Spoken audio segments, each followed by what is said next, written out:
Alhamdulillah nahmaduhu wa nasta'inuhu wa nastaghfiruh wa na'udzu billahi min shururi anfusina wa min sayyiati a'malina may yahdihillahu fala mudilla lahu wa may yudlilhu fala hadiyalah. Asyhadu an la ilaha illallah wa asyhadu anna Muhammadan abduhu wa rasuluh. Allahumma salli ala Muhammad wa ala ali Muhammad kama sallaita ala Ibrahim wa ala ali Ibrahim wa barik ala Muhammad wa ala ali Muhammad kama barakta ala Ibrahim wa ala ali Ibrahim fil alamin innaka Hamidum Majid. Rabbi shrah li sadri wa yassir li amri wahlul 'uqdatam min lisani yafqahu qawli, amma ba'd. Alhamdulillah, kita bersyukur kepada Allah dapat lagi kita bersama-sama untuk berkumpul dan meneruskan kelas pengajian kita berkenaan dengan tafsir suratul Al-Hashr.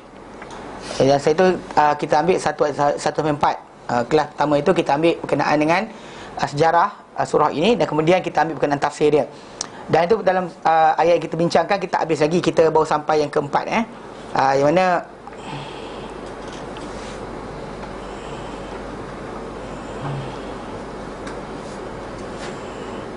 okey, sampai keempat lah, sampai muka surat yang 481 tu, sampai kita berhenti dekat innallah fa innallah syadidul iqab. Syadidul iqab, kita berhenti kat situ. Kita berhenti kat situ, baik.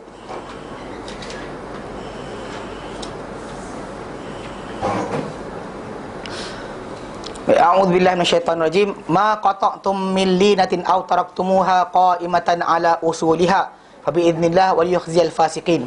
Baik, hari itu Allah Taala nyatakan musibah yang kena kepada Yahudi Bani Nadir. Apa yang dihukumkan Allah Taala ke atas mereka berpunca dengan sebab kedegilan mereka, juga penentangan mereka terhadap Rasulnya sallallahu alaihi wasallam. Dan Allah Taala jadikan Rasulullah SAW berkuasa ke atas mereka dengan sebab keingkaran mereka, kerana mereka menentang Allah dan Rasulnya, dan mereka mendustakan apa yang datang dalam yang turun kepada Allah Taala ke atas Rasul-Rasul yang terdahulu dalam berita gembira mengenai Muhammad SAW. Dan sedangkan mereka mengetahui perkara berkenaan sebagaimana mereka mengenali anak mereka sendiri. Dan kita baca itu kan dalam juzuk yang kedua surah Al-Baqarah, Allah nyatakan ya'rifunahu kama ya'rifun abna'ahum. Mereka kenal baginda macam kenal anak mereka sendiri. Yang kita bincang nanti kita sampai pada ayat berkenaan dengan orang Madinah masuk Islam awal, kita akan masuk situ. Baik. Wa may yashaqillaha fa innallaha syadidul iqab. Dan siapa yang menentang Allah Taala, maka sesungguhnya Allah Taala amat keras hukumannya. Baik.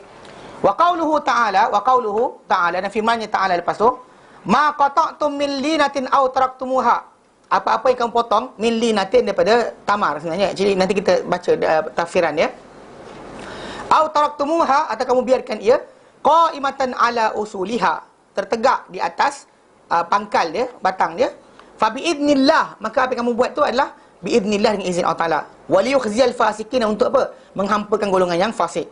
Al-lin, yang linah tu dikatakan nau'un min tamr, satu bentuk daripada, satu jenis daripada tamar, satu spesies daripada tamar.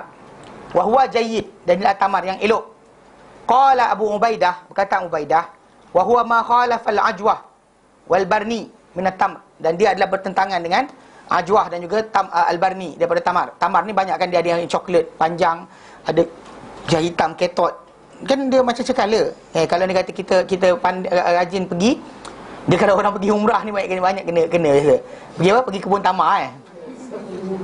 Sebenarnya tempat tu mahal. Kalau siapa nak beli tamar murah, tengok ni. Okey, bayang ni. Ni Masjid Nabawi. Anda datang di selatan. Biasanya hotel-hotel kita kat bawah ni lah. Okey. Biasa orang Turki kat atas. Hotel dia kat arah utara. Ke arah ni lah, ke arah kiblat. Mana ke selatan. Bayangkan je lah, okey, macam ni. Kubur Rasulullah di sini. Okey. Sini baket. Okey. Mana bayang pagar. Kalau siapa nak beli tamar, jalan kaki pergi bucu belah sini. Sampai keluar jalan raya, nanti dia jalan macam bulatan sikit. Keluar jalan tu, pergi jalan sikit, nanti nampak ada pasar tamar. Beli situ, murah. Saya pening kepala. Tapi rajin jalan kaki sikit lah. Kalau rasa malas, beli naik teksi. Yelah. Tak, senaman kan bagus untuk badan. Bertahan juga lah. Actually depan tu jauh sebenarnya, tapi kita tak perasan. Dan kita berjalan tepi masjid cantik dan sebagainya, tak ada rasa sangat pun. Rasa nak beli sendiri. Kalau tidak, kena kelentong je. Pergi kat pasar tu kan, dia yang bentuk elok tak elok pun dia bagi dengan harga mahal. Kan? Itu kena jaga. Dan biasanya kalau tamar di sana, kalau yang kita kata nak yang elok, pergi musim panas lah. Musim sejuk, maksud dia bila kita pergi musim sejuk, contoh macam bulan Januari ke Februari ke kan, baru lepas musim sejuk kan, tamar tak apa cantik sangat. Sekarang je. Tamar ni tamar baru. Bulan 5 tu, sekarang ni tamar dia. Jadi kalau dikatakan siapa pergi musim panas, dapat tamar fresh lah. Kalau siapa yang pergi tengah-tengah macam apa musim sejuk dan sebagainya kan, atau bulan 1, bulan 3 ke, ketika tu tamar tak apa elok sangat. Itu biasa sebenarnya. Jadi banyak kita tak tahu. Tapi memang dia kata tamar ajwah, barni dan sebagainya, memang daripada tamar ni yang tamar yang lin ni dia beza sikit. Qala katsirun min ahli mufassirin, berkata dan berkata ramai di kalangan ahli tafsir, al-linah tu ma qata'tum min linah, al-linah tu alwanut tamri siwal ajwah. Bentuk-bentuk tamar selain ajwah. Ajwah ni kan kita tahu kan yang hitam kan, kita pegang kita tahu rupa dia macam mana. Dia hitam, kemudian dia macam hampir bulat, tapi tak bulat sangatlah. Itu yang tak yang ni. Kalau dia kata kita biasa makan tamar yang kita makan tu yang yang Iran punya tu lain. Kan coklat, kulit cair je kadang-kadang tu. Separuh tu dah masak gula tau. Dah masak nak tahan lama. Ada coated dan sebagainya. Itu pulang lah. Tapi kalau kita pandai tak ni. Tapi ada orang kata tak juga dia buat ni. Pasal gula, bila dia masak tamar tu, dia akan keluar gula dia sendiri. So automatik lepas tu simpan dalam tong. Itu biasa orang kita makan dulu. Sekarang ni tak, pasal kapal terbang kerap, banyak orang buat import dan sebagainya, maka dapat makan tamar yang segar kan. Tamar-tamar baru turun pun tak boleh makan. Jadi ada tafsir mengatakan mana-mana tamar selain daripada ajwah dipanggil sebagai linah. Okey. Wa qala Ibn Jarir, berkata Ibn Jarir, huwa jami'un nakhl. Dan linah ni adalah seluruh tamar. Mana semua jenis tamar. Naqalahu an Mujahid. Okey. Dan dinukilkan dia daripada Mujahid, wa huwal buwairah aidan, juga dikatakan buwairah, nama tamar dia. Benda ni gambar-gambar, kalau kita rajin tak boleh type, boleh tunjuklah gambar dia. Gambar-gambar tamar warna-warna dia yang panjang, yang pendek sebagainya, itulah yang dimaksudkan. Tapi maksud asal yang dikehendaki dalam ayat Quran tadi adalah pokok tamar yang berada di kawasan keliling kubu berkenaan. Jadi memang orang Islam disuruh oleh Allah Ta'ala untuk potong sebahagian di pokok tersebut. Memang kita kata Nabi SAW memang jangan kata jangan patahkan pokok, jangan robohkan rumah, jangan bunuh wanita, jangan sekian. Tapi ketika dalam perang berkenaan, dalam perang Bani Nadir tu, umat Islam disuruh untuk potong sebahagian pokok tu. Ini yang kita kata yang menyebabkan tajuk lah. Kerana kalau kita dalam Islam memang kita merosakkan harta benda untuk matlamat peperangan. Tapi dalam tajuk ni bagi dia selalu diperintahkan Allah Ta'ala untuk memotong sebahagian daripada pokok tamar yang berada di kawasan berkenaan, bahkan dibakar. Okey. Wa dzalika, dan demikian adalah anna Rasulullah SAW, bahawa Rasulullah SAW lamma hasarahum, apabila baginda telah mengepung mereka, kan 6 hari kita kata itu, amara bi qat'i nakhilihim, baginda memerintahkan supaya dipotong, ditebang pokok tamar mereka, ihanatan lahum, sebagai penghinaan bagi mereka, penghinaan bagi orang berkenaan, wa irhaban liqulubihim, dan juga sebagai penggeronan dan penakutan terhadap hati mereka. Mereka nampak ketika tu kalau dia kata orang Islam tak cuit pokok, kan saya kata tu, mungkin dia kata nakkan harta. Tapi pokok tamar yang kita kata benda tu nak dipotong, maksudnya bukan harta, nakkan darah. Dia nampak macam tu, dia takutkan orang. Bukan harta kami nak. Macam itulah. So dia tengok pembakaran tu berlaku, potong pokok dan sebagainya, dia orang macam alamak, kan. Dia takut dengan tak melihat apa yang berlaku. Jadi rawa Muhammad bin Ishaq an Yazid bin Ruman wa Qatadah wa Muqatil bin Hayyan annahum qalu, telah meriwayatkan Muhammad bin Ishaq daripada Yazid bin Ruman, Qatadah bin Da'amah Sadusi dan juga Muqatil bin Hayyan, bahawa mereka itu para tabi'in yang belajar dengan para sahabatnya berkata, ba'atha Banu Nadir, telah mengutuskan Banu Nadir. Okey, mereka lah yaquluna Rasulullah, mereka kata kepada Rasulullah SAW, mereka berkata kepada Rasulullah SAW, dia kata, innaka tanha 'anil fasad, engkau larang daripada buat kerosakan. Okey, fama baluka ta'muru bi qat'il ashjar, apa hal engkau ta'muru, memerintahkan bi qat'il ashjar, untuk memotong pokok-pokok, sedangkan engkau melarang daripada buat kerosakan. Dia kata, fa anzalallahu hadhil ayatil karimah, lalu turunlah ayat Quran ini, ayat yang kita baca, ma qata'tum min linatin aw taraktumuha qa'imatan ala usuliha fa bi idznillah. Apa yang kamu potong, hai Muhammad, daripada pokok tamar yang kamu potong tu, atau yang kamu biarkan dia tegak di atas pangkal dia, maka itu adalah dengan izin Allah, waliyukhziyal fasikin, dan supaya dihampakan golongan yang fasik. Maksud dia dalam tajuk tadi, arahan Allah Ta'ala bukannya kehendak Nabi SAW. Tu yang macam kita terangkan. Bukan setakat itu. Asal peperangan itu sendiri pun arahan atas arahan Allah Taala. Nabi takkan bergerak melainkan dengan arahan Allah Subhanahu Wa Taala. Pasal ini kita pengajaran di situ. Tapi kita jangan tunggu pula wahyu datang. Nak pergi belajar ni, tapi tunggu wahyu dululah. Kan? Tak datang wahyu lagi, tak keluarlah kita. Tak, bukan macam tu. Pasal dia kita kata kita atas pertimbangan. Tapi Nabi ketika Nabi laksanakan benda berkenaan, daripada sini kita faham bahawa apa? Ada kalanya benda berkenaan dibenarkan. Mana dah bila kata daripada keseluruhan larangan, pengecualian boleh berlaku. Ini maksud yang asal. Macam kita lah haram bakar babi, tapi pada masa tertentu boleh berlaku. Macam itulah keadaan yang berlaku.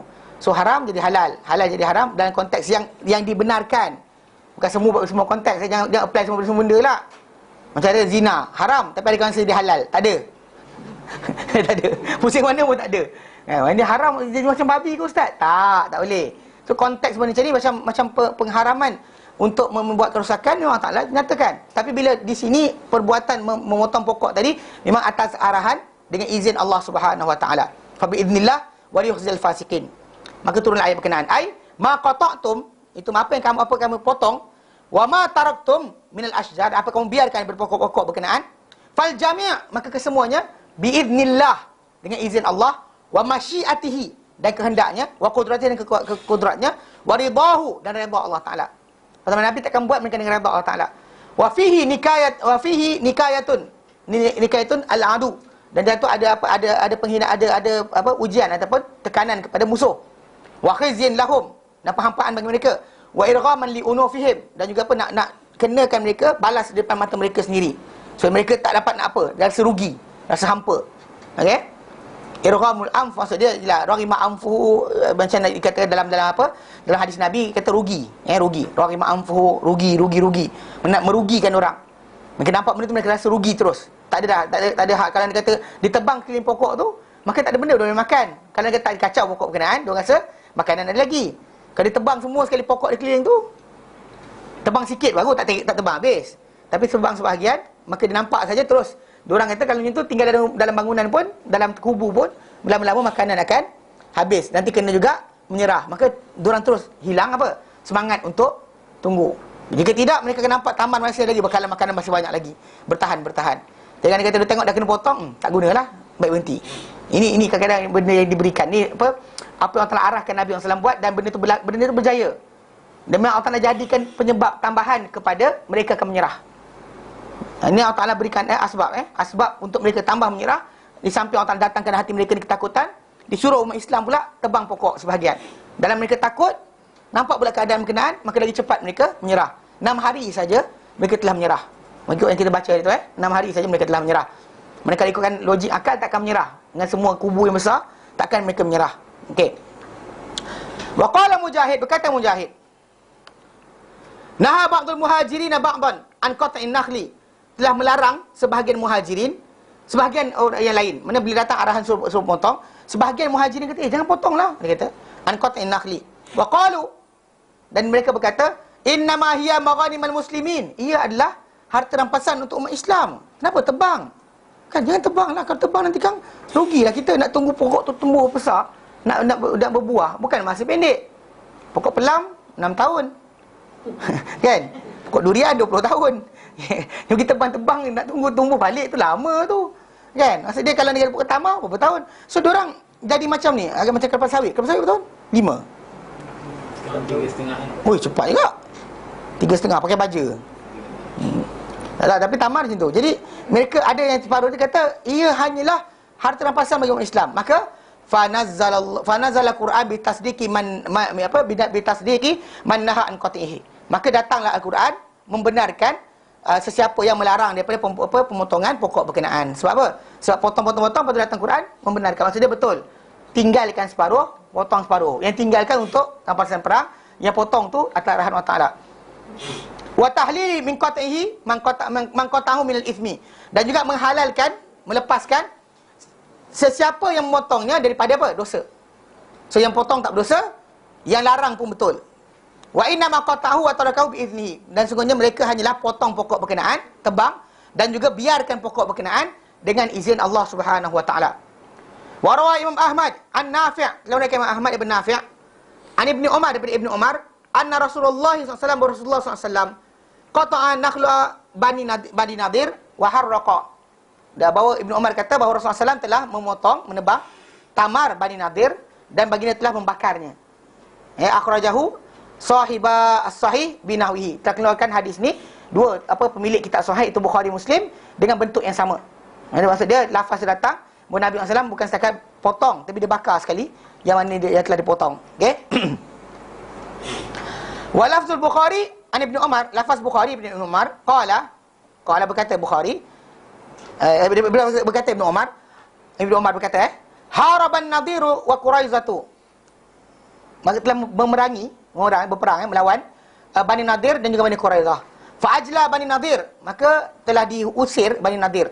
Wa aqarra Bani Quraizah, dan juga telah dikekalkan Bani Quraizah. Wa manna alaihim hatta harabat Bani Quraizah fa qatala min rijalihim.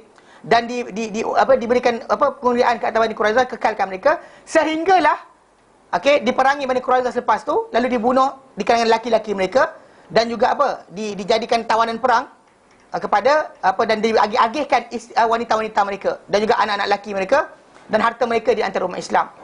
Maksudnya asal itu macam dua kabilah tadi memerangi Rasulullah SAW, tapi start yang Bani Nadir diusir, Bani Quraizah dibiarkan dahulu, tapi lepas tu mereka lawan juga. Maka lepas tu diperangi mereka ni dan dibunuh golongan lelaki, dibiarkan wanita dan kanak-kanak hidup. Lelaki dibunuh, dia terbalik macam Firaun, dia bunuh lelaki, dia biarkan perempuan hidup. Dia bunuh anak lelaki, ni tak bunuh anak. Mana-mana yang bawah umur dibiarkan hidup, membesar di tengah-tengah umat Islam. Wanita dia diagih-agihkan di antara umat Islam. Benda itu penghinaan, tapi namun begitu itulah yang berlaku pada mereka. Okey? Pasal kalau yang Bani Nadir tadi halau, suruh keluar daripada kawasan berdekatan Madinah, pergi lari ke Syam, satu persatu lari ke Khaybar. Dan dia kata apa? Illa ba'dahum. Tapi melainkan apa? Melainkan sebahagian mereka saja. Lihaqqin bin Nabi, lahiqa bin Nabi fa'ammanahum wa aslamu. Melainkan sebahagian mereka ni daripada Bani Quraizah tadi yang mereka ni cari jumpa Nabi, kemudian Nabi beri keamanan untuk mereka dan mereka masuk Islam. Wa ajra Yahud al-Madinah kulluhum Bani Qainuqa, dan Nabi telah usir Yahudi semua sekali, Yahudi Madinah semua mereka, termasuk Bani Qainuqa tu diusir semua sekali. Wa hum rahtun Abdullah bin Salam, dan mereka ni adalah keluarga ataupun kita kata anak pinak bagi Abdullah bin Salam. Abdullah bin Salam yang masuk Islam tu, dia adalah daripada Bani Qainuqa. Bani Qainuqa dia masuk Islam. Yang ayat Quran yang turun ya ayyuhallazina amanu dukhulu fis silmi kaffah, wahai Islam, masuklah dalam Islam, wahai beriman, masuk dalam Islam ni secara keseluruhan. Pasal dia minta izin Rasulullah untuk baca Taurat pada malam Sabtu. Tapi Nabi diam, kemudian turun ayat Quran sekat. Dan dia lah orang yang masuk Islam setelah tanya Rasulullah SAW soalan yang banyak. Abdullah bin Salam, dia test Nabi dengan soalan yang banyak. Dan akhirnya dia masuk Islam dengan sebab kebenaran segala soalan-soalan dijawab. Kemudian bila dia zahirkan dia macam mana kedudukan dia dan dia tunjuk Rasulullah macam mana penipu yang Yahudi ni, dia panggil dia kata Rasul panggil ke orang dia, kemudian dia menyuruh belakang rumah, belakang dinding. Kemudian Nabi tanya siapakah Abdullah bin Salam. So orang kata alimuna ibnu alimina, dia ni orang alim kalian kami, anak orang alim, orang baik, anak orang baik. Bila Nabi kata kalau sekiranya Abdullah bin Salam masuk Islam, apa pendapat kamu? Dia kata ma'asyalillah. Mereka dia minta jauh dari Allah Ta'ala kan. Orang Melayu kata simpang main kapal 24 kan. Minta jauh dia kata. Tapi Nabi SAW habis cakap, Abdullah bin Salam keluar dari belakang dinding tu dan dia kata asyhadu an la ilaha illallah wa asyhadu anna Muhammadar Rasulullah. Dua orang depan-depan tu juga orang kata syarruna ibnu syarrina. Ni orang jahat dan kami anak orang jahat. Terus dia tukar depan-depan Rasulullah. Baru sejak tadi kata orang baik, depan Rasulullah dia kata orang jahat. Ini kita kata yang berlaku. Jadi Abdullah bin Salam, dia punya keluarga dia Bani Qainuqa, mereka ni adalah keluarga Bani Qainuqa ni misalnya dihalau dan wa Yahud Bani Harithah wa kullu Yahud Madinah.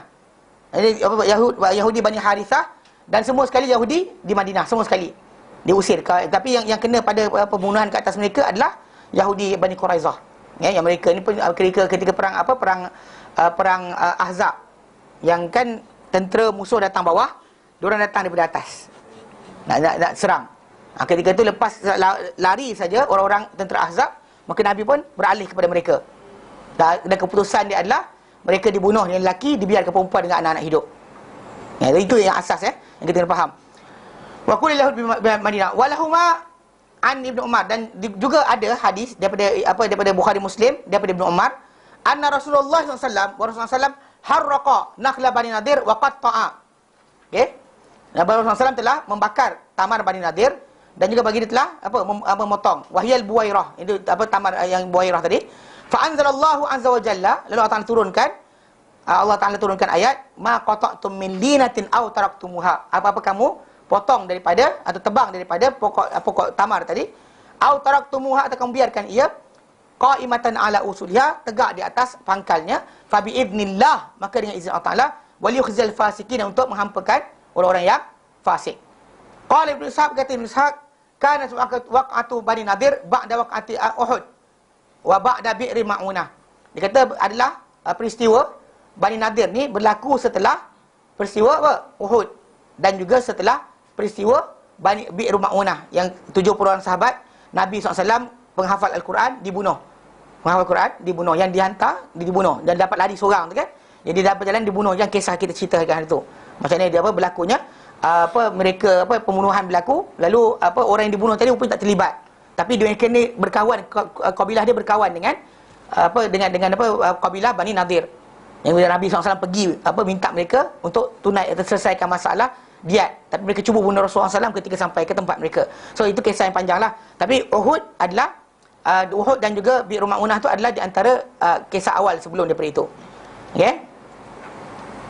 Haka Bukhari, kemudian cerita Imam Bukhari an Zuhri wa an Urwah annahu qala, dalam cerita Imam Bukhari daripada Az-Zuhri daripada Urwah bahawa beliau berkata, kana tu'atu Bani Nadir ba'da Badrin bisittati ashhurin, adalah telah berlakulah peristiwa Bani Nadir ni setelah Badar dengan dengan tempoh 6 bulan.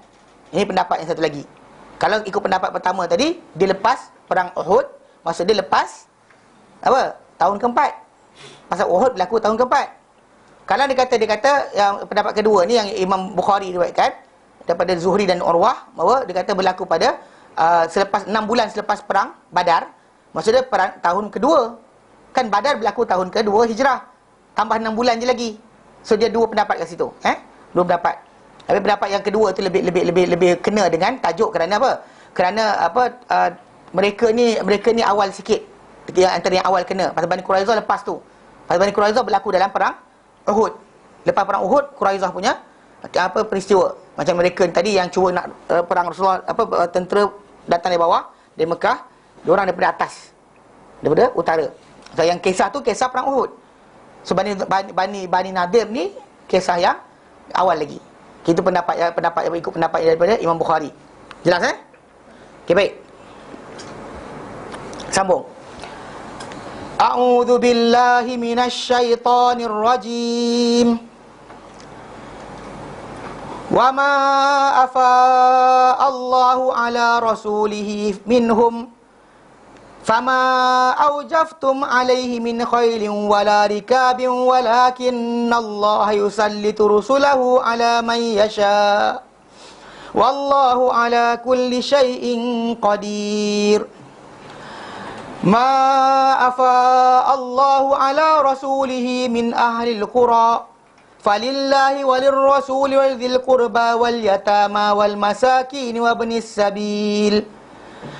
sabil kay la yakuna dulatan bainal aghniya'i minkum wa ma ataakumur rasulu fakhudhuhu wa ma nahakum anhu fantahu wattaqullaha innallaha syadidul iqab.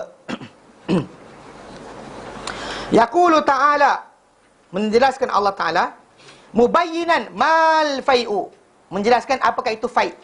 Yang saya terangkan itu, saya kata fai'u ni ada beza dengan ghanimah. So ghanimah ni actually dia ada pembahagian dia 5 bahagian. Okay? Ada pembahagian yang tetap Allah Ta'ala aturkan, mana kena harta rampasan perang kena bagi 5. Ada 5 pembahagian. Kalau sekarang ni fai'u ni dia bukan macam tu. Dan sekarang Allah Ta'ala terangkan apakah dia fai'u dan macam manakah cara pembahagian dia. Maksudnya dia kata yaqulu ta'ala, berfirman Allah Ta'ala dalam ayat ni, ayat 67 ni, menjelaskan apakah itu fai'. Wa ma sifatuhu, apa sifat dia. Wa ma hukmuhu, dan apa hukum dia. Fal fai'u, mana fai'u ni, kullu ma kullu malin, setiap harta, ukhidha minal kuffar, diambil daripada golongan kafir, min ghairi qitalin, dengan tanpa apa? Peperangan. Wala ijafil khail, tanpa dipenatkan apa binatang-binatang ternakan. Binatang kuda-kuda kuda dan juga kenderaan kita tak dipenatkan pun. Datang situ tunggu je. Yang itu berlaku pada mereka. 6 hari tunggu terus dapat ganti dapat mengalahkan musuh. Jadi benda tanpa dijadikan kuda letih, tanpa dipenatkan dan sebagainya, maka dimenangkan mereka dengan cara macam tu. Itu dikatakan tanpa pertempuran harta dapat, itu fai'un, bukannya al-fai'u, bukannya ghanimah. Kalau ghanimah berlaku pertempuran kan, kuda letih-letih dan penatnya, binatang datang berjalan dan sebagainya, dalam keadaan sebut, ya, maka itu adalah ghanimah. Yang ini bukan dikatakan ghanimah. Tidak diletihkan binatang, kenderaan mereka. Cuma datang di situ, duduk diam je tunggu. Lepas tu dapat apa yang mereka tunggu. Okey? Ka'amwali bani nadir hazihi. Ia seperti harta bani nadir ini. Okey? Fa'innahu, kena sungguhnya dia, mimma lam yujaf al-muslimun alaihi bi khailin wala rikab. Kerana dia ni adalah apa yang tidak dipenatkan atau diletihkan orang Islam kepadanya dengan kuda ataupun dengan sebarang kenderaan. Maksud dia tanpa effort yang payah. Tak ada jerit penat-penat. Memang jalan jauh penat lah, tapi tidak ada digegaskan kuda untuk cepat bekerja-kejar, tak ada pun. Bukan binatang unta tak suruh lari, tak ada. Duduk diam je, tunggu je. Lepas tu dapat. Okey. Ai lam yuqatilu a'da fiha. Maksudnya mereka tidak memerangi musuh-musuh fiha, dalam peperangan tu, bil mubarazati wal muwasalah, dengan pertempuran ke, dengan kejam mengejar ke, tak ada. Dengan berkubu ke, tak ada. Macam tu je. Datang dan terima kemenangan. Bal nazala ulaika minar ru'bi alladhi alqallahu fi qulubihim.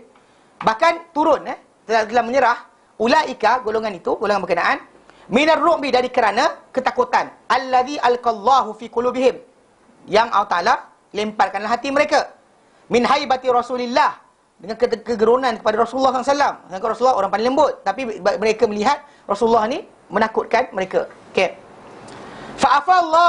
Fa'afa'allahu ala rasulihi, maka Allah telah apa? Menyerahkan dia sebagai faid ke atas utusannya sallallahu alaihi wasallam.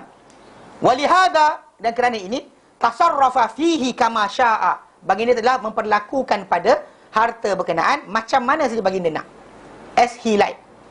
Maksudnya Nabi buat apa ke situ, Tuan Ustaz tanya. Macam mana baginda arahkan pun Tuan Ustaz tanya, Tuan Ustaz persoalkan. Itu sebab kenapa kita kata dalam kisah ni Nabi SAW telah mengagihkan semua harta berkenaan kepada muhajirin yang fuqara, kemudian kecuali 2 orang ansar yang mengadukan mereka ni miskin. Lain semua diserahkan kepada golongan yang muhajirin. Bukan kerana Nabi nak menangkan siapa, tak menang pun. Nabi tak pernah kaya pun dengan benda berkenaan. Kata Nabi, kita kata setiap Nabi SAW suruh seperkara ibadat, infak harta, bukan masuk poket baginda SAW. Tak ada pernah simpan pun. Kita jangan setiap pemimpin ni mati-mati ni dalam akaun peribadi ada juta-juta. Ini ada juta, tu ada juta kan. Yang Nabi SAW tinggalkan tak ada benda tinggal. Sampai baju besi baginda pun tergadai. Tu pelik tu. Kata mengikut sunnah Rasulullah, kita mesti zuhud, pakai serban paling besar, tapi paling kelentong dia lah dia. Kan? Paling banyak harta curi. Ini masalah. Konsep ni kita kata yang timbul tajuk. Even yang baru ni yang timbul tajuk perebutan harta di antara pertubuhan dengan orang tu letak pada duit dia buat akaun tu atas nama isteri dia, ada nama peribadi. Sebab tu isteri tak nak serahkan balik. Itu dia kata, apa salah saya serahkan, dia kata duit suami saya. yang orang tu kata itu yang peribadi. Kan, dia kata peribadi. Yang persatuannya tak tahulah, tapi dia ambil letak dalam diri dia sendiri. Itu masalah yang berlaku. Banyak berlaku kes-kes macam ni. Lawan kat mahkamah, tuntut balik. Persatuan pertubuhan dituntut pada mahkamah untuk dapatkan duit berkenaan. Tapi atas nama peribadi nak buat macam mana? Kan? Tapi itulah kisah yang banyak berlaku. Tu masalah simpan-simpan duit ni bahaya. Baik. Faraddahu 'alal muslimin. Lalu baginda pulangkan balik. Dapat pada Rasulullah, nak pakai semua boleh. Seriously, Nabi nak ambil semua jadi milik dia, boleh. Tapi faraddahu 'alal muslimin fi wujuhil birri wal masalih allati dzakaraha Allah.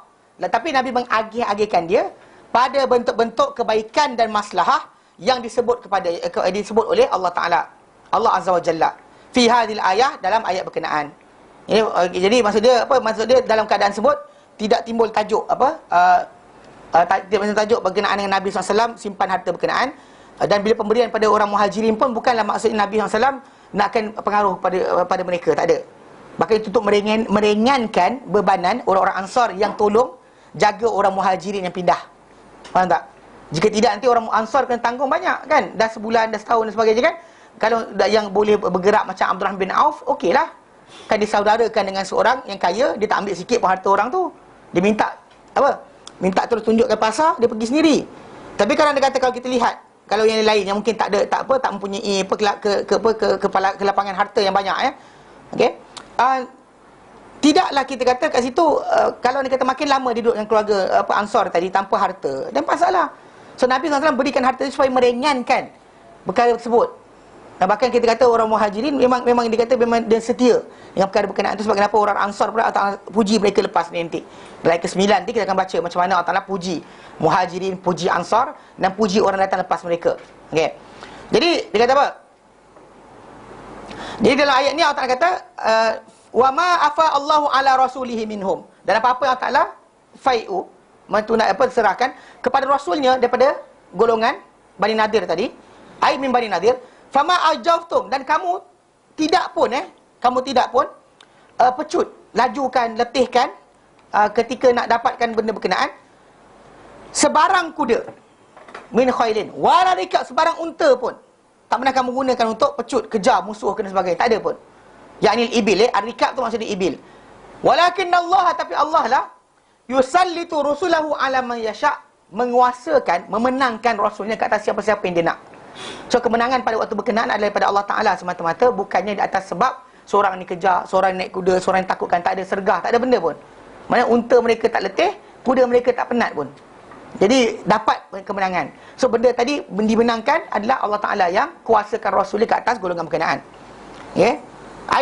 Dia kata walakin Allah yusallitu rusulahu ala man yasha, huwal qadir, dialah yang maha berkuasa, la yughalab wala yumana, tidak dapat ditewaskan dan tidak dapat disekat. Kalau dia nak benda berkenaan, dia akan jadi. Bal huwal qahiru likulli syai', bahkan dialah yang menguasai, memerintah segala perkara. Tak ada siapa yang boleh menghalang. Allah Ta'ala bagi menanglah walaupun sedikit. Walau sedikit Allah Ta'ala akan menangkan. Sebab kenapa kita kata betul persediaan perancangan logik. Tapi dalam Islam tak pakai. Kalau dalam sejarah Islam, perang Badar kita kata berlaku bukannya umat Islam tu keluar dengan perancangan nak pergi perang. Diorang kalau boleh diorang nak bertembur, diorang keluar tak tahu jumpa siapa. Diorang kejar salah satu di antara rombongan dagangan. Diorang tahu rombongan perang keluar. Rombongan dagangan dia tengah tunggu, tapi rombongan dagangan lari ke laut. Diorang tak tahu siapa diorang akan jumpa. Diorang harapkan dapat yang rombongan dagangan, so that tak ada pertempuran besar. Orang Islam nakkan bukan apa, kan nak pergi berperang, nak dapatkan balik harta mereka nak dijual di Syam. So on the way, jadi macam ni kan, di Madinah, orang Mekah nak pergi ke Syam kena lintas ke utara. So diorang keluar ketika tu nak dapatkan, kalau boleh nakkan yang satu lagi. Yang apa? Yang bawa harta mereka, bukannya yang nak bertempur. Tapi nak on the way keluar, munafik patah balik. So tinggallah 300 lebih tadi.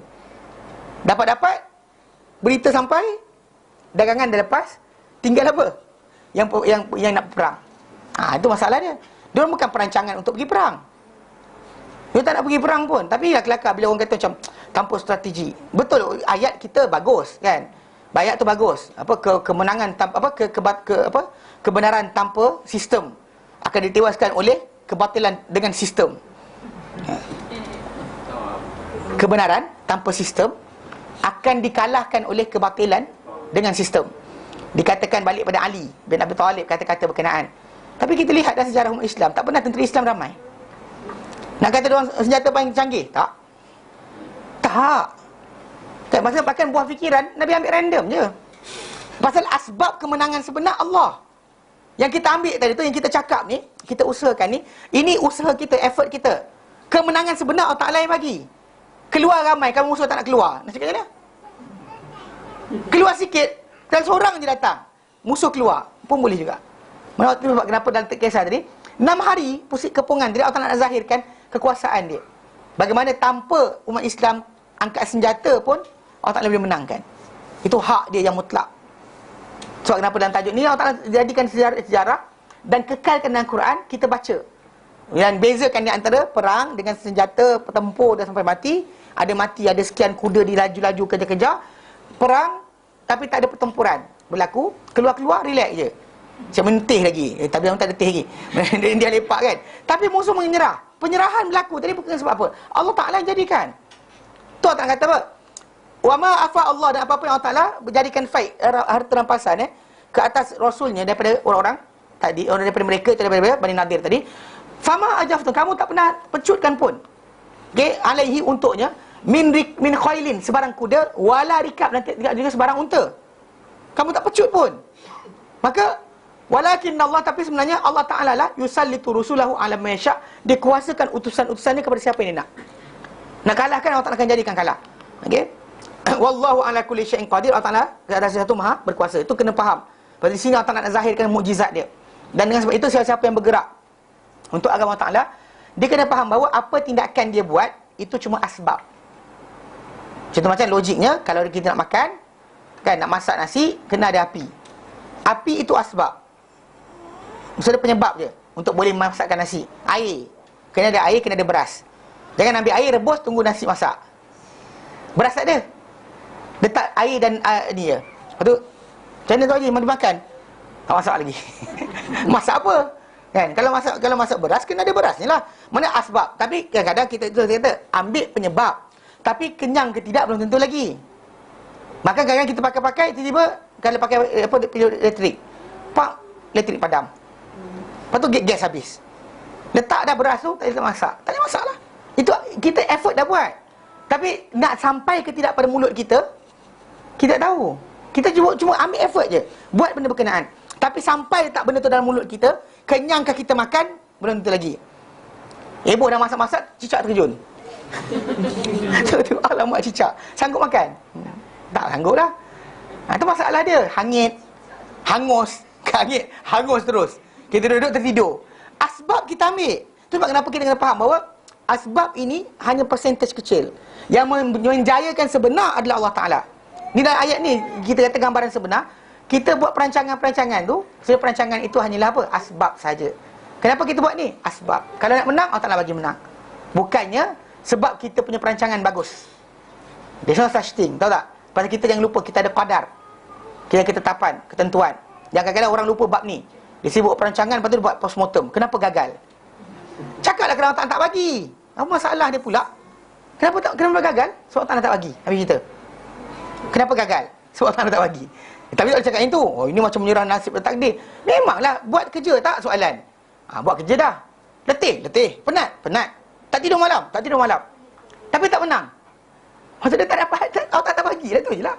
Kan, semua benda kita dah buat, tapi tak berjaya. Maksudnya apa? Allah tak bagi. Kan, usaha dah nak kahwin, beria. Kan, cari duit, kumpul duit, tak ada juga calon. Dah jumpa calon, tak ada duit pula. Salah juga kan. So konsep ni, benda tu kita usaha, effort. Tapi apa? Jangan kita lupa bahawa itu hanya untuk sebab. Tapi untuk kemenangan sebenar, Allah yang bagi. Itu Allah Ta'ala zahirkan dalam kisah ni. Tanpa perang pun, umat Islam macam tu je dapat harta. Bahkan diorang takut dengan Rasulullah tanpa sebab yang munasabah. Diorang dalam kubu, patut tak payah keluar pun tak apa, duduk situ biar umat Islam letih kat luar. Tapi diorang buat apa? Macam kan umat Islam dalam perang Ahzab kan, tunggu je. Pula musuh pula kalang kabut kat belah sana. Pun sama juga. Tu kita setiap kali kita hari raya kita baca kan, dia kata apa, alhamdulillah wahdah, segala puji bagi Allah, hanya senyedia sadaqa wa'dah, dibenarkan janji dia. Wa nasara abdah, dia bantu hamba dia. Wa azza jundah, dan dia muliakan tentera dia. Wa hazamal ahzab wahdah, dan dia apa?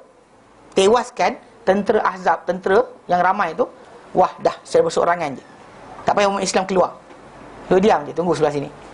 Terbalik semua periuk, terbalik kemah, balik macam tu je. Jadi mana tak kuat lagi iman para sahabat macam tu. Macam kita melihat kisah tadi, kita kena faham macam tu jugalah. Jangan kita faham opposite. Jangan kita kata sahabat memang sahabat, tak ada Nabi tengah-tengah mereka, kita tak ada. Walau kita tak ada, janji yang sama diberikan. Janji yang sama diberi pada kita, pada para sahabat, pada kita. Bila Allah kata ya ayyuhallazina amanu, pada sahabat, pada kita. Jadi maksudnya kalau kita sama kita sekarang ni pelik bila orang dia lupa berkenaan dengan sibuk perancangan, dia lupa sebenarnya apa? Kemenangan sebenar Allah Ta'ala yang bagi. Itu je. Letak benda tu betul-betul.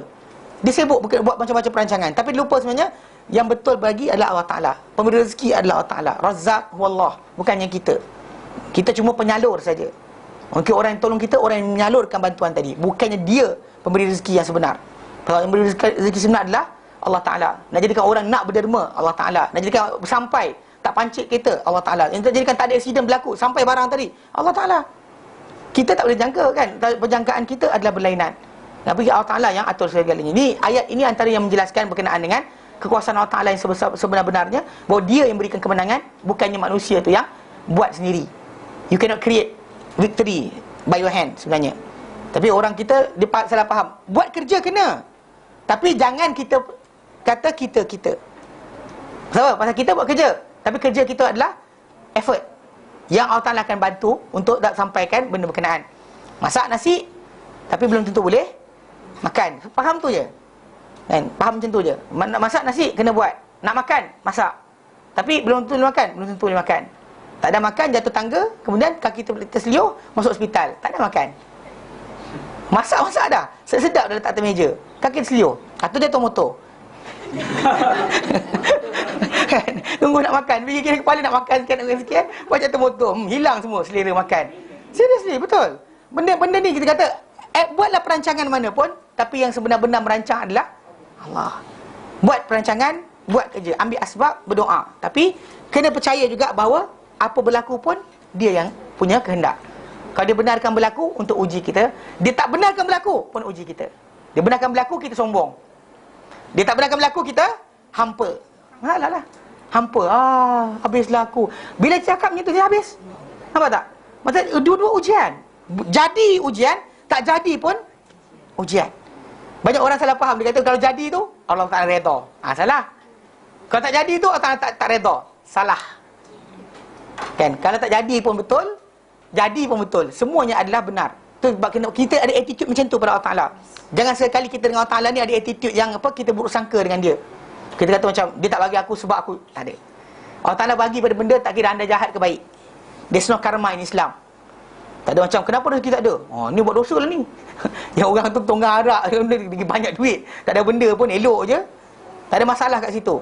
Pasal kita itu bukan ukuran, kan? Harta duniawi bukan ukuran, kelebihan duniawi bukan ukuran. Pasal kita ada apa? Simpanan akhirat yang lebih besar. Itu sebab kenapa kita kata benda jadi ke tidak bukan syarat. Kita buat usaha sambil berdoa, Allah Ta'ala nak menangkan. Kalau kita tak cukup peralatan pun, dia menangkan. Tak cukup pun, dia tak cukup, dia menangkan. Kita ulang Afghanistan, sebutlah dalam sejarah, benda tu adalah bersejarah yang berulang. Sejarah yang berulang, kan tak cukup peralatan pun. Macam orang di Vietnam nak dimenangkan oleh Allah Ta'ala, menang juga. Datang Amerika buat ni 500 juta 500 ribu, setengah juta tentera Amerika Syarikat hilang. Yang hilang ni, yang mati, yang hilang tak balik. Tak tahu gimana. 500 ribu, half million pergi masuk ke Vietnam tu, tak keluar balik. Tak tahu lah ada separuh lari ke Thailand ke. Lari ke Thailand buka bar ke, wallahualam lah. Lari dia perang takut nak mati, lari. Tapi setengah juta, half million. Mana sedangkan apa? Ikut peralatan siapa canggih? Mereka lah sampai ke bulan lepas tu pula kan. Tiba-tiba dengan pesawat petani Vietcong jatuh kan. Kalah macam tu saja. Ini kita kata asbab anda ambil, tapi Allah Ta'ala nak menangkan, dia menangkan. Ada bom atom pun tak pakai. Nak kalah juga. Sebab kenapa Allah Ta'ala maha berkuasa di atas segala-galanya. Jaga bab tu, jangan lupa. Baik. Thumma qala, Allah Ta'ala berfirman lepas tu, ma afa Allahu ala rasulihi min ahli al-qura. Apa-apa yang Allah Ta'ala jadikan faid, jadikan harta rampasan ke atas rasulnya, min ahli al-qura, daripada ahli kampung berkenaan. Daripada ahli mana-mana negeri, allati tuftahu hakadha, yang dibuka macam tu. Dibuka je negeri berkenaan macam tu, perkampungan tu dibuka macam tu, maksudnya tanpa pertempuran, tanpa dilajukan kuda dan sebagainya, ataupun diletihkan unta untuk bekerja-kerja, maka fahukmuha hukmu amwali Bani Nadir, maka hukum dia sama dengan hukum harta Bani Nadir. Walihada qala, kerana ini Allah Ta'ala berfirman, falillah, maka ia adalah milik Allah, walir rasul, dan milik rasul, walidil qurba, dan milik orang-orang yang punya hubungan kekeluargaan dengan Rasulullah SAW, wal yatama, dan anak yatim, wal masakin, dan juga orang-orang miskin. Ila akhiriha wa ba'daha, dan wallati ba'da, sambung pula lepas tu dengan ayat berikutnya. Ayat 89 ni sambung pula kisah berkenaan siapa lagi orang yang layak dapat berkenaan benda harta tersebut. Fa hadhihi masarifu amwalil fai' wa wujuhuha. Dan inilah dia agihan-agihan bagi harta-harta fai', harta-harta rampasan perang yang tanpa pertempuran, dan juga bentuk-bentuknya. Rawal Imam Ahmad, meriwayatkan Imam Ahmad an Umar, daripada Umar Ibn Khattab anhu, qala, beliau berkata, kanat amwalu Bani Nadir, adalah harta Bani Nadir ni, mimma afa Allahu ala rasulihi, di antara benda Allah Ta'ala berikan atau faikan kepada Rasulnya. Mimma lam yujaf al-muslimuna alaihi bi khailin wala rikab, di antara harta yang lam yujaf, tidak dipecut, okey, oleh orang Islam untuknya dengan kuda ataupun dengan unta. Fakanat Rasulillahi khalisah, maka dia menjadi untuk Rasulullah sepenuhnya, tak ada siapa berkongsi kat situ. Fakana yunfiqu ala ahlihi minha nafaqatan, nafaqatan nafaqah sanatihi sunnatihi lah, sanatihi, baik letak baris, kan salah baca ni. Fakana yunfiqu ala ahlihi, maka Nabi SAW telah menginfak kepada atas keluarga dia, minha, daripada harta berkenaan, nafaqata sanatihi, nafkah untuk setahun. Berapa yang dia habis setahun, dia letakkan dah keluarga dia. Wa qala marratan quta sanatihi, dan satu riwayat datang qut, makanan untuk, tadi nak sebut nafkah kan, di sini sebut qut, mana makanan asasi untuk setahun mereka. Wa ma baqiya, dan apa-apa yang lebih daripada itu, ja'alahu fil qura wasilah fi sabilillah. Dan apa yang lebih tadi, Nabi letakkan kepada apa? Kenderaan dan juga senjata di jalan Allah Ta'ala. Mana untuk beli senjata baru, dan untuk beli atau wujudkan ternakan simpanan bagi kenderaan-kenderaan peperangan yang baru. Sabilillah azza wa jalla. Hadza akhrajahu Ahmad hahuna mukhtasara. Dan ini dikeluarkan oleh Ahmad secara ringkas. Maksudnya kalau ikutkan, Nabi boleh ambil semua sekali kan? Tapi dia tak ambil semua sekali pun. Dia ambil untuk keluarga dia makanan setahun, yang lain semua dia bagikan untuk apa? Kenderaan dan juga senjata bagi jihad fisabilillah. Kalau kita dapat macam tu, oh yo kan, kita buat projek kan dekat Yayasan Taklim ni, kemudian dapat macam-macam percentage, 10% kata kan. Orang 10%, 20%. Benda tu kita kata kalau ikut logik kita nak sangat. Tapi Nabi SAW ditunjukkan kepada para sahabat bagaimana muamalah sebenar seorang yang nakkan akhirat kepada harta tadi. Ambil apa yang cukup, pasal Allah Ta'ala beri rezeki ikut kadar dia nak. Jangan tamak. Jangan macam tak nak dia kan. Itu macam pertumbuhan apa Islam dan sebagainya. Yang larikan duit pun ada, bersepah. Mula-mula tu kami Allah jabatan. Kata sekali dia makan. Itu masalah. Ini masalah yang berlaku masyarakat kita. Sampai akhirnya badan kebajikan tadi tu menjadi tempat kutip duit untuk keluarga masing-masing. Tak boleh. Itu sebab kenapa kita dalam Islam ni memang kena prioriti tadi. Kalau orang tu nak betul-betul bertugas untuk Allah Ta'ala dan Rasulnya, tak boleh ada masalah harta. Nak harta, cari tempat lain. Jangan gunakan benda-benda kebajikan ni sebagai tempat cari harta. So, dia akan memberi kesan yang tak elok lah. Apa kita dapat lihat, ajaran sesat dan sebagainya. Yang hari ni ke ada, yang dekat Sok Khabar, keputusan kan, dia kata perangkap ajaran sesat. Letakkanlah janjikan harta, janjikan syurga, janjikan sekian, jadikan macam-macam. Lepas tu, tapi dia tuai anak murid dia. Tuai ambil anak murid kaya-kaya kan, Datuk Tan Sri. Yang Datuk Tan Sri pun jadi bangang ada juga. Yang nak syurga shortcut. Orang semua kena letih, awak nak shortcut, kenapa? Tapi sebab saya ada harta. Harta anda tak ada nilai macam tu.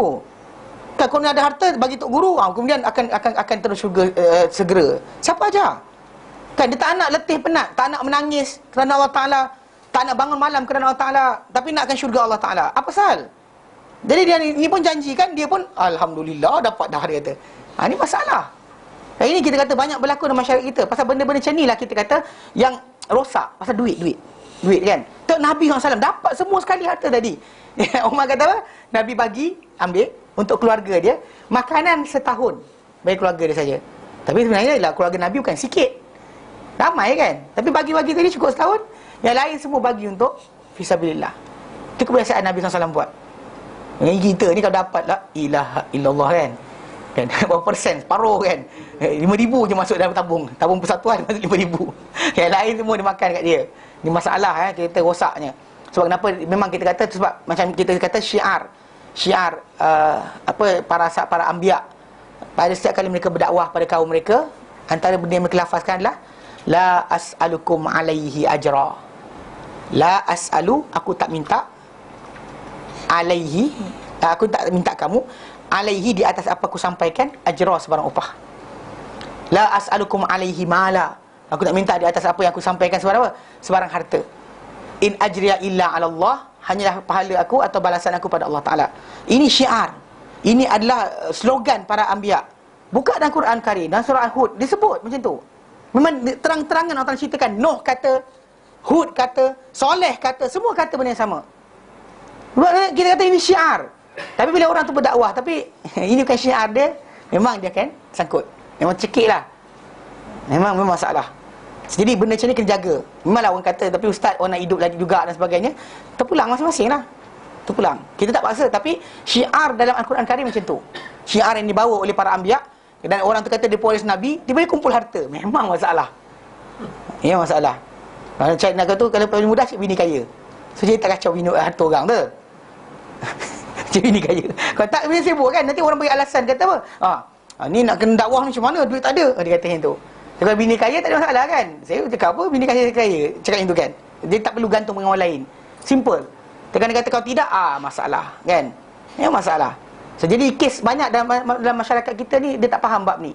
Pendakwah dia macam bagi alasan lagi. Tak apa kot ustaz, tak apa kot sekian. Kita belajar syiar nak para anbiya tadi. Dia kena tunjuk tak kot. Dia tunjukkan nanti kan dorang ni pula. Okay, ya. Okey. Lafaz tu berulang dalam Quran sebanyak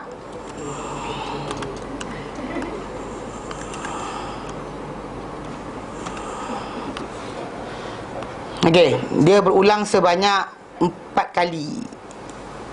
Okey, yang la as'alukum la as'alukum 4 kali. Okey. Kalau ma as'alukum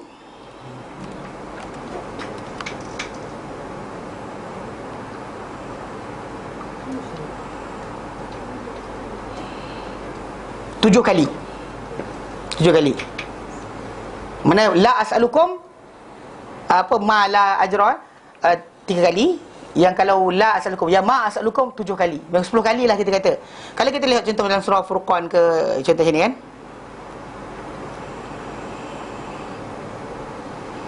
Contoh dalam surah Furqan ayat 55. Surah Furqan ayat 55. Ya, tapi nak cari guru macam ni masalah pula.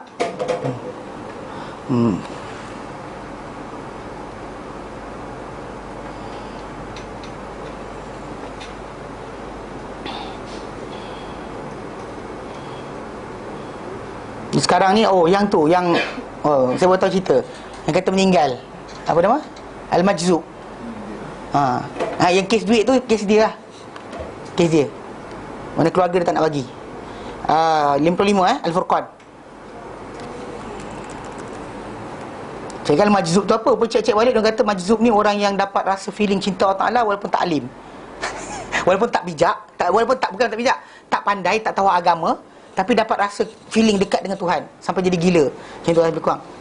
Dia kata-kata dia orang dia tidak tahu. Okey. Allah Ta'ala nyatakan apa? Wa ma arsalnaka illa mubasysyiran wa nadhira. Kami tak utuskan kau Muhammad melainkan sebagai pemberi berita gembira dan juga pemberi peringatan. Qul, katakan hai Muhammad, ma as'alukum alaihi ajra. Aku tak minta kepada kamu di atas apa aku sampaikan sebarang upah. Illa man syai'attakhidha ila rabbi sabila, kecuali siapa yang nak nak kan untuk sampai pada Tuhannya dengan sebarang jalan, macam bagi duit tadi untuk dekat diri pada Tuhan. Bagi pada tu, tapi Nabi akan panggil Nabi. Dia akan salurkan pula. Bukan simpan dalam rumah. Kalau buka-buka simpan banyak kan, seronok isteri-isteri dia, tak. Bahkan tak dibagi pada isteri dia pun. Dia agih-agihkan terus. Datang dia agih. Orang kata, ya Rasulullah, aku serah kebun aku. Ya Rasulullah, aku serah sekian. Semua baginda tolak pergi salur tempat lain pula. Tu kita kata benda macam ni kena jaga sikit. Macam kalau kita nak katakan apa, memang apa para anbiya keseluruhannya, syiar mereka macam ni. Dan kita kata kalau kita nak cari apa, orang kata apa, guru pun kalau boleh macam tu lah sebenarnya dalam adab berguru. Tapi Yelah, orang kita dia banyak bagi alasan kata, tapi ustaz dia nak makan apa? Sama sekali saya tak boleh jawab. Pandai-pandai lah nak macam mana kan. Kalau dia kata nak makan juga cara berkenaan, terpulang. Pasal kita kata benda ni di antara benda yang para anbiya sebutkan dan juga katakan. Contohnya kali kita kat sini dalam surah Hud.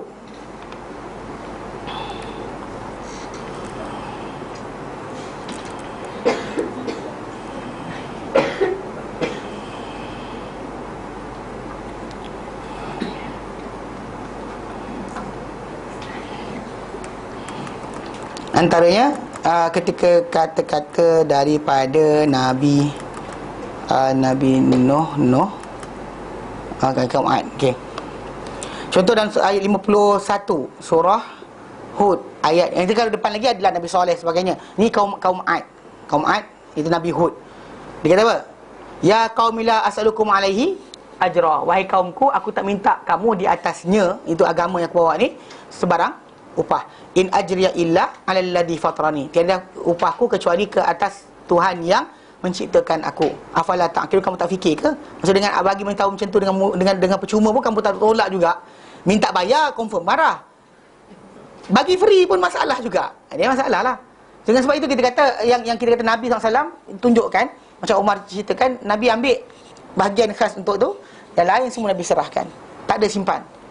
Sebab kita kata bila akhir hayat Nabi SAW, baju besi baginda pun tergadai di atas sebab tepung barli yang Nabi pinjam. Itu ialah sifat yang kena perhatikan balik. Banyak orang cari guru jadi sesat, kita tengok benda ni. Guru dia pakai poseh kain pun, itu kehebatan Islam. La ilaha illallah, ada pula macam tu kehebatan Islam. Kan? Bukan macam tu kehebatan Islam. Kehebatan Islam tu ada kata guru tunjukkan zuhud, tunjukkan kehidupannya ni. Yang best ni kelakar seorang tu kata makan best ustaz. Lepas program maulid tu makan best. Memang sedap sungguh makan. Zuhud mana ya? Kan? Zuhudnya kata kan. Itu masalah lah zuhudnya. Okey. Wa qad akhrajahul jamaah fi kutubihim illa Ibnu Majah. Dan telah mengeluarkan hadis ni semua satu kumpulan semua kumpulan ulama hadis ni dalam kitab-kitab mereka illa Ibnu Majah, mereka Ibnu Majah. Okey. Ibnu Majah saya tak keluarkan hadis Sufyan an Amr bin Dinar an Zuhri bihi dengan lafaz yang sama. Lafaz yang menceritakan berkenaan dengan apa yang baginda alihkan daripada harta berkenaan. Wa qad rawainahu mutawwalan, dan kami telah meriwayatkan hadis ini secara panjang. Farawa Abu Daud an Malik bin Aus qala, lalu kami meriwayatkan Abu Daud daripada Malik bin Aus qala, beliau berkata, arsala ilayya Umar bin Khattab hina ta'ala an-nahar. Dia kata telah mengutus kepadaku Umar bin Khattab ketika matahari sedang tinggi. Ni kalau orang tak di bahasa Arab dia baca hina ta'ala, Allah ta'ala. Ta'ala ni meninggi, sedang naik. Kadang-kadang kata kerja. Bila dengar ta'ala kata dia jadi sifat. Ta'ala maha tinggi. Tapi dekat sini dalam ni dia kata hina dia kata hina ta'ala nahar, ketika siang sedang matahari tengah naik, tengah tinggi, dia kata. Fajituhu, lalu aku datang kepada dia. Fawajadtuhu jalisan ala saririn. Okey, mufdiyan ila rumalihi. Dia kata aku dapati dia duduk di atas satu katil, satu tempat duduk. Tahu katil macam mana? Dia katil orang Arab ni jenis macam pangkin, katil yang tak ada ni, yang tempat duduk tu kan. Pernah tengok orang India punya katil yang anyam dengan tali tu. Macam tu. Sarir tu. Diorang guna bahasa tidur untuk makan hari musim panas. Angin datang bawah, datang atas. Kalau tidak nanti kan kita tidur macam biasa, atas tilam dia basah, kena peluh. So dia tidur macam tu kan, angin datang bawah, datang dari atas. So dia tak ada kan berpeluh. Itu cara dia orang. Okey. Mufdiyan ila rumalihi.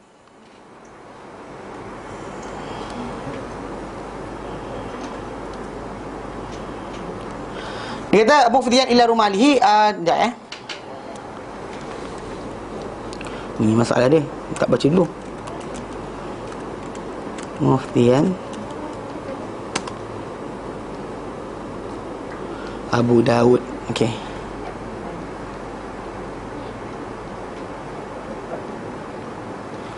Ta'ala nahar.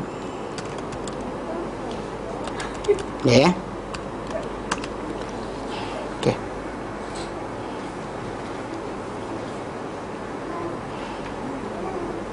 Ya.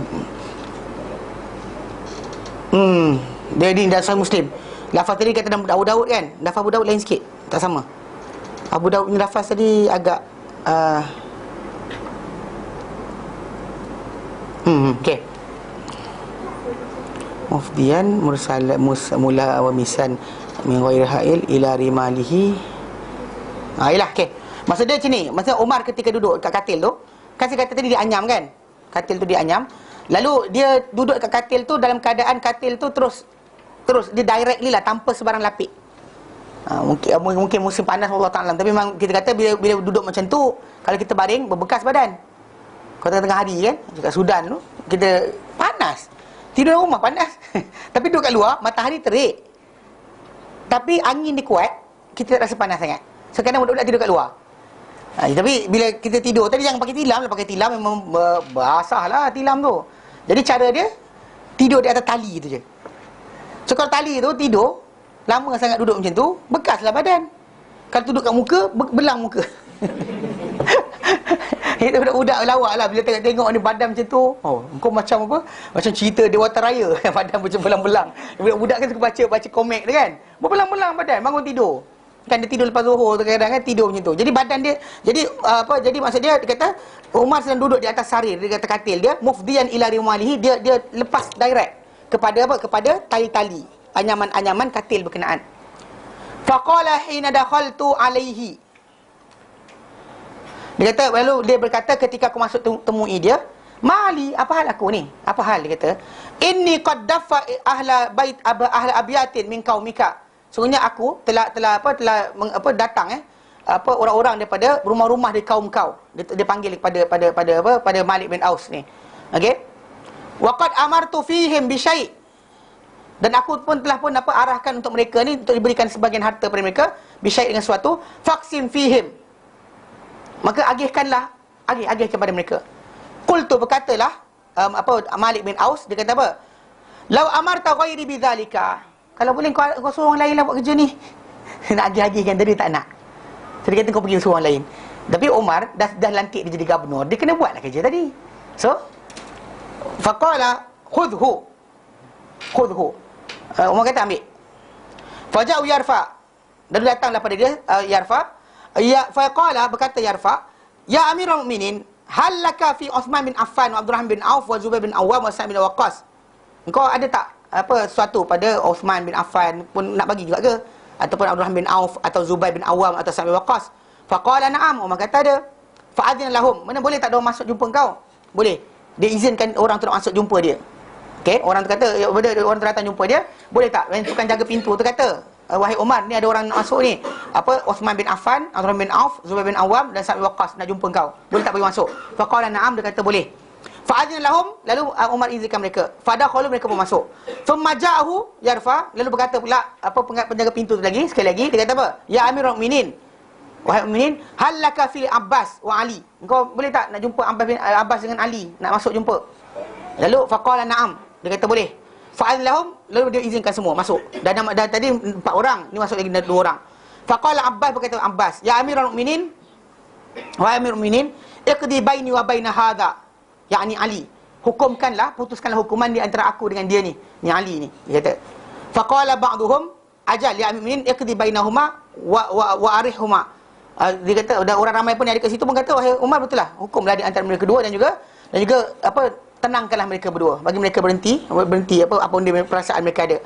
Qala Malik bin Aus, berkata Malik bin Aus, khuyla ilayya annahuma qaddama ulaika nafar lidzalika.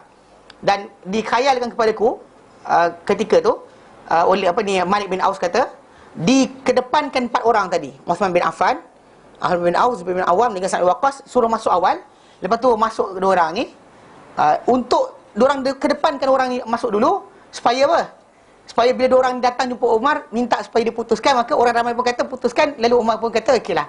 Maksud dia digunakan 4 orang tadi tu untuk tolak kes kepada Umar. Okey. Faqala Umar, ibtadi'ah, ya, ni hilang baris ni. Saya nulis. Kalau salah baris, tengok di sana, tengok yang sini, jangan tengok yang kat situ. Okey.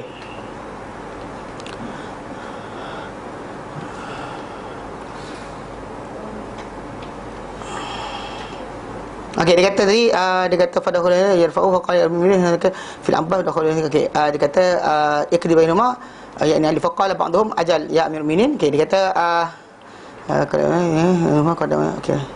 Okey. Ittaida. Tengok balik kat situ. Ittaida. Okey. Mana apa Umar kata perlahan-lahan lah. Slow. Thumma aqbala ala ulaika ar-raht faqala anshudukum billah. Aku minta pada kamu dengan Allah Taala, demi Allah, alladhi bi idnihi taqumus sama wal ard, yang dengan sebabnya, dengan izinnya tertegak langit dan bumi. Hal ta'lamuna anna Rasulullah sallallahu alaihi wasallam qad qala la nurathu ma tarakna sadaqatun. Adakah kamu semua tahu? Ini Umar lafazkan. Dia kata, adakah kamu tahu bahawa Rasulullah SAW telah bersabda, apa-apa kami wariskan, apa-apa kami tidak mewariskan. Kami ini para anbiya tidak mewariskan. Ma tarakna sadaqatun, apa kami tinggalkan jadi sedekah? Qalu na'am. Yang 4 orang berkata ya. Thumma aqbala ala Ali wal Abbas radhiyallahu anhuma. Lalu dia datang pula jumpa Abbas dan Ali radhiyallahu anhuma. Faqala anshudukum billahi alladhi bi idnihi taqumu samawati wal ard hal ta'lamani anna Rasulullah qala. Dan betul dia hadap pada 2 orang tadi, dan dia kata pada 2 orang tu pula, adakah kamu tahu bahawa Rasulullah SAW telah bersabda, kami tidak mewariskan ma tarakna sadaqatun, apa kami tinggalkan jadi sedekah. Faqala na'am. Dua-dua pun berkata ya. Na'am. Faqala, maka Umar berkata lagi, fa innallaha khassa rasulahu sallallahu alaihi wasallam bi khassatin lam yukhassa biha ahadan minan nas. Sesungguhnya Allah Taala telah mengkhususkan, mengistimewakan rasulnya dengan satu perkara yang tidak dikhususkan dengannya siapa di kalangan manusia. Faqala Allah Taala, lalu Allah Taala firman dalam ayat yang kita bacakan, wa ma afa Allahu ala rasuli minhum, dan apa-apa yang Allah Taala bagikan harta rampasan perang kepada rasulnya, minhum daripada golongan berkenaan pada Bani Nadir, fama aujaftum, maka kamu tidak pun letihkan, penatkan atau pecut untuknya ke atasnya, min khailin sebarang kuda, wala rikab dan juga sebarang unta. Walakin Allah tapi Allah lah yusallitu rusulahu ala man yasha, menguasakan rasul ke atas siapa yang dikehendaki. Wallahu ala kulli syai'in qadir. Dan Allah Taala satu Maha berkuasa. Wa kana Allahu afa ala rasulihi, dan Allah Taala telah memberikan ke atas utusannya Rasulullah SAW Bani Nadir, Bani Nadir. Bani Nadir punya harta semua sekali dapat pada Rasulullah SAW. Fawallahi demi Allah, Umar kata, masta'thara biha alaikum wala akhadhaha dunakum.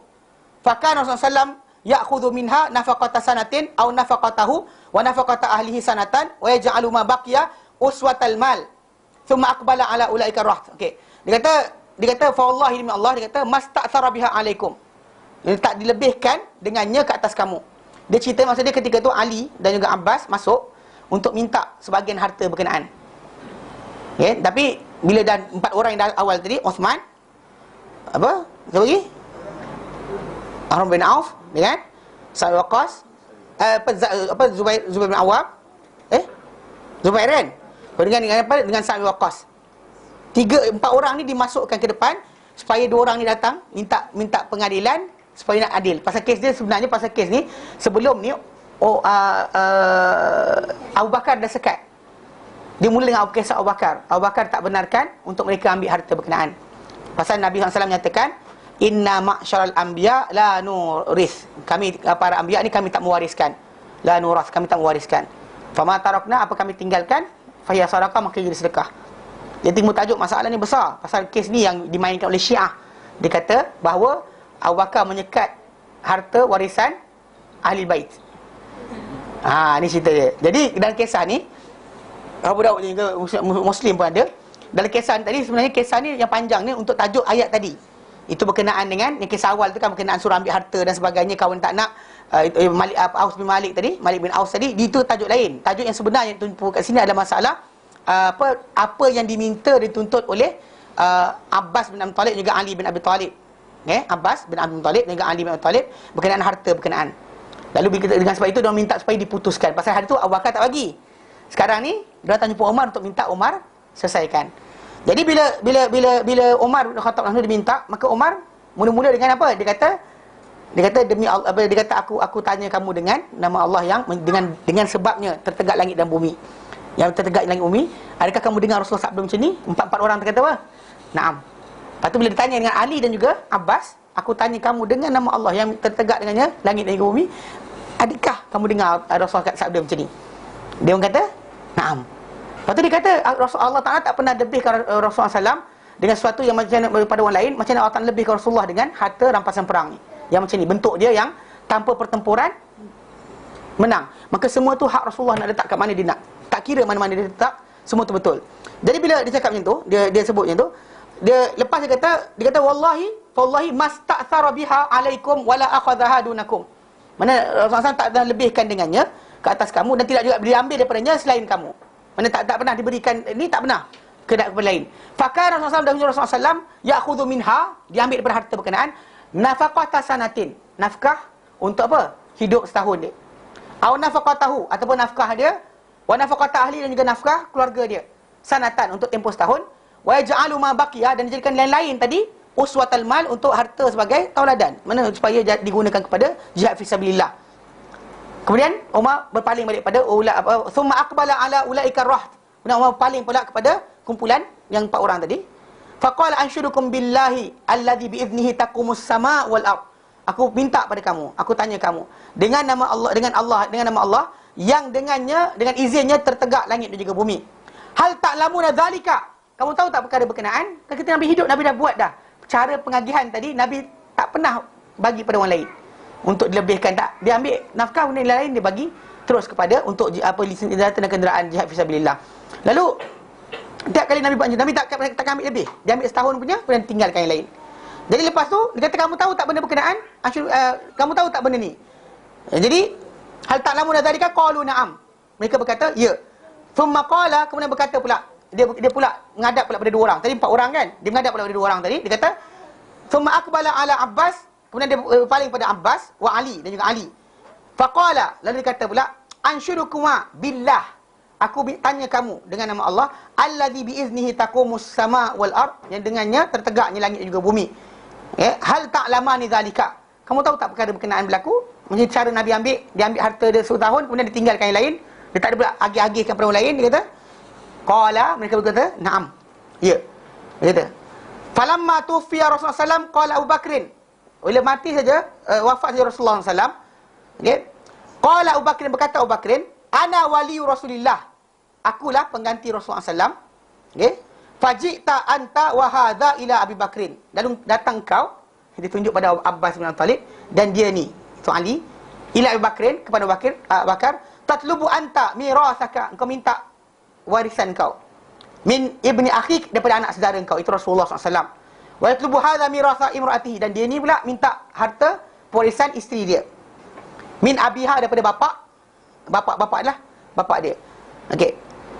Faqala Abu Bakr rahimahullah, lalu berkata Abu Bakar rahimahullah, semoga Allah rahmati beliau, qala Rasulullah SAW, Abu Bakar berkata, Rasulullah SAW bersabda, la nuras, kami takkan mewariskan, itu kami pada Nabi, tak mewariskan, ma tarakna sadaqatun, apa kami tinggalkan jadi sedekah.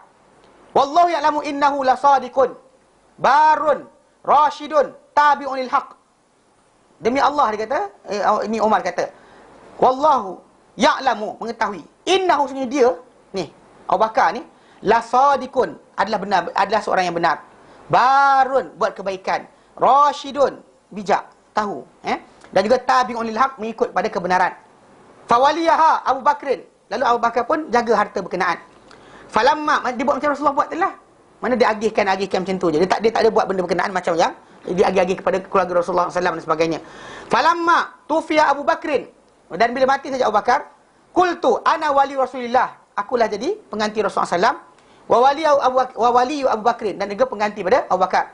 Fawalituha masya Allahu an aliyaha, lalu aku pun menjaga dia sebagaimana yang Allah Ta'ala kendaki untuk aku jaga dia. Fajita anta wa hadha, sekarang ni datang pula engkau dan dia ni, ditunjuk pada Abbas dan juga Ali. Wa antuma jami'un wa amrukuma wahidun, dan kamu datang ni secara kumpulan dan urusan kamu ni satu je. Fasa'altumaniha, kamu dua minta aku akan harta berkenaan.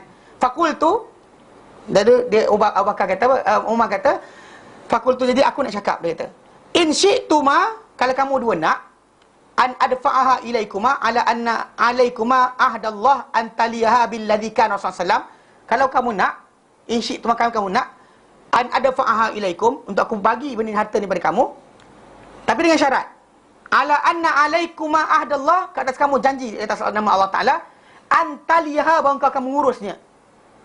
Billadhi kana Rasulullah SAW yaliha, macam Rasulullah uruskan hari itu. Ambil nafkah setahun, yang lain semua serahkan balik. Okey. Jadi apa dia kata yaliha fa akhastuma minni, lalu kamu berdua ambil harta tadi daripada aku, harta Khaybar tadi, harta Bani Nadir tadi. Dia kata minni ala zalika, di atas yang itu. Thumma ji'tumani li aqdiya bainakuma bi ghairi zalika. Kemudian kamu datang jumpa aku untuk apa? Untuk hari itu aku cakap dah, kalau nak ambil harta ni boleh, tapi dengan cara ni. Tapi sekarang ni kamu datang untuk supaya li aqdi bainakuma bi ghairi zalika, dengan yang lain daripada itu juga. Mana Rasulullah SAW wafat, Abu Bakar ganti, dibuat macam Rasulullah buat.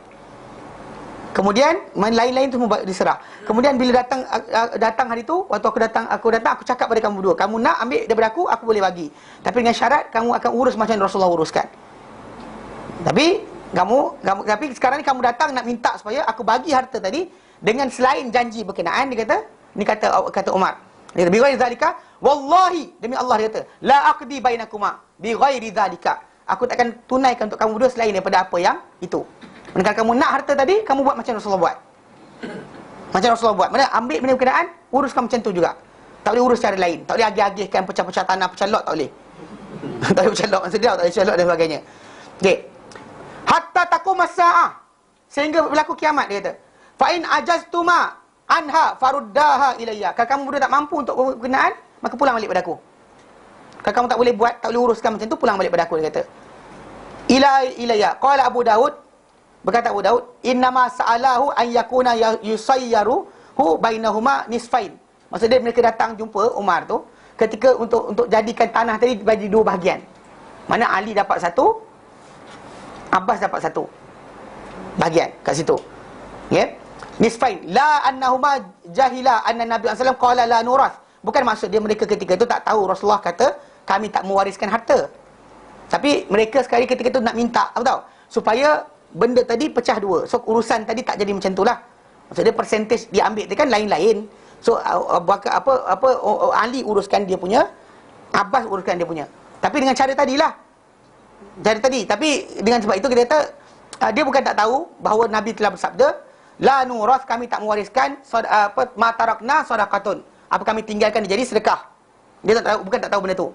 Kana, dan adalah mereka berdua la yatlubani illa sawab. Okay, mereka tak minta kecuali benda yang elok, benda betul. Faqala Umar la uqiu alaihi ismal qasmi ada'ahu ala ma huwa alaihi. Aku takkan tanda tangan di atasnya untuk pemisahan. Aku biarkan dia macam tu juga.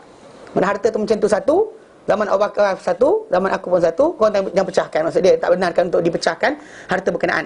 Okey. So jadi kisah yang dikatakan oleh yang dimaksudkan tadi yang kita nak ambil adalah kisah bagaimana Rasulullah SAW urus harta Faid tadi.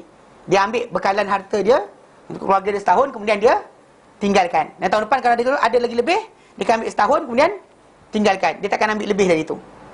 Nafkah kehidupan setahun, kemudian dia tinggalkan. Yang lain-lain tu, yang lebih tu tak simpan pada dia. Dia cuma terus bagi kepada sebagai harta untuk tauladan, ataupun jadi sebagai harta bagi memberi senjata dan juga kenderaan untuk jihad fisabilillah. Itu yang dia disebut dalam perkara berkenaan, ya. Panjang hadis berkenaan. Okey.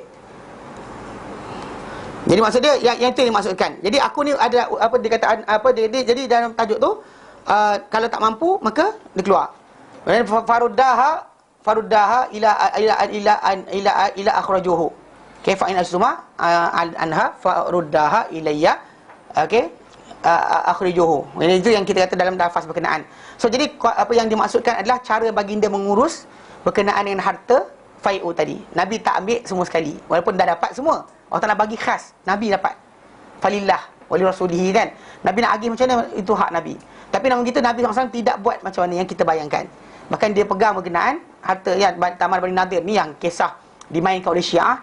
Dia kata Abu Bakar tak bagi harta yang sepatutnya dia dapat. Sedangkan semua tahu berkenaan dengan Nabi kata, kami para anbiya tidak mewariskan harta, apa kami tinggalkan ia jadilah sedekah. Itu yang disebutkan. Tapi Abu Bakar lepas tu dia tak jadikan tu, dia terus gunakan cara Rasulullah SAW, dia urus macam Rasulullah SAW uruskan. Dan Umar pun macam tu juga. Tapi bila zaman Umar, bila dua orang tu datang minta, Umar bagi. Tapi dengan syarat urus macam Rasulullah uruskan. Lepas tu bila mereka minta nak pecahkan tanah tadi, pecah dua, Umar tak benarkan. Ni yang berlaku pada kisah tersebut berkenaan dengan harta Tamar Bani Nadir tu. Macam pengurusan sekarang saya pasti macam dia orang buat. Apa berlaku sekarang saya tak pasti. Lepas daripada zaman Abbasiyah, Umayyah dan sebagainya, apa berlaku Allah Taala alam. Nanti saya cek balik. Tapi dari segi asasnya memang harta tu tadi khas untuk Rasulullah SAW saja. Tidak menjadi benda berkenaan sebagai milik peribadi sesiapa. Faham? Tak jadi milik peribadi sesiapa. Diagihkan hasil dia, siapa yang menjaga peganglah setahun untuk urusan untuk harta dia, tapi yang lain-lain kena serahkan sebagai sedekah. Ada sebagai sedekah. Okey. Baik. Nanti dia kata nanti kita sambung kemudian berkenaan dengan tajuk dia ada lagi yang sambungan yang lain berkenaan dengan macam mana pengurusan harta fai ini yang dibuat oleh Rasulullah SAW. Dalam Musnad Ahmad pun diterangkan lagi. Jadi kita secara tak langsung kita faham kat sini. Harta itu adalah harta yang dalam Bani Nadir ni harta yang Nabi dapat perolehi tanpa pertempuran. Tapi dalam masa tak ada pertempuran tadi, pengagihan Nabi SAW untuk harta berkenaan adalah bukan bentuk seperti yang dibayangkan. Kalau kita dapat semua, kita ambil. Nabi SAW dia ambil nafkah untuk setahun untuk diri dia dan keluarga dia. Kemudian yang lain tadi semua disedekahkan fisabilillah. Tidak dipakai oleh baginda SAW. Ini menunjukkan bagaimana benarnya Nabi SAW berpegang dengan arahan Allah Ta'ala. Itu sebab Nabi ini adalah Nabi. Antara bukti besar dia adalah Rasulullah SAW. Macam para ulama nyatakan adalah apa? Bila dia suruh orang buat, dia buat dulu. Kalau orang lain dia suruh orang buat, dia tak buat lagi. Buat bersedekah lah, tak sedekah pun. Kan? Tapi kalau Rasulullah SAW dia suruh orang buat, dia buat dulu. Itu antara benda yang paling nyata. Dia suruh orang jangan gilakan harta. Dia kata harta tak ada nilai, dia buat dulu. Dan bahkan dia kata apa? Aku tak pernah mimpikan gunung Uhud jadi emas supaya aku boleh berikan hartaku macam ni. Kita bayarkan Uhud jadi emas, supaya simpan dalam bank duit kita. Itu lain. Itu yang bezanya. Rasulullah SAW dia cakap, dia buat. Dia cakap benda yang dia buat. Dan bahkan bila digalakkan orang buat, dia buat dulu. Dia galakkan semayang, dia semayang bengkak kaki. Dia sedekah sampai harta tak ada. Itu yang bezanya Rasulullah SAW tunjukkan pada kita. Baik. Pengumuman khas. Kuliah khas Sabtu ini 7 Disember. Konsep wali yang tercemar oleh Ustaz Muhammad Khairul Anwar. Konsep wali. Bukan wali kahwin ni. Ni wali satu lagi. Wali yang tercemar. Konsep wali. Konsep tu adalah konsep yang benar. Tapi yang telah tercemar dengan sebab apa yang berlaku lah. Pendakwaan orang semua. Yang ni semua mengaku wali. Yang gila pun mengaku wali juga.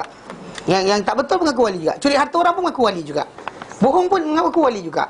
Kahwin tanpa akad nikah, wali juga. Semua wali. Semua nak jadi wali. Nak jadi wali, lahirkanlah anak perempuan. Tu jadilah wali. Bukan susah sangat kan. Kalau nak kata nak tu, ataupun jadi wali untuk kakak ke adik perempuan nak kahwin ke, jadilah wali. Masalah dia. Ni nak jadi wali. Jadi maksud wali ni bukan wali kahwin.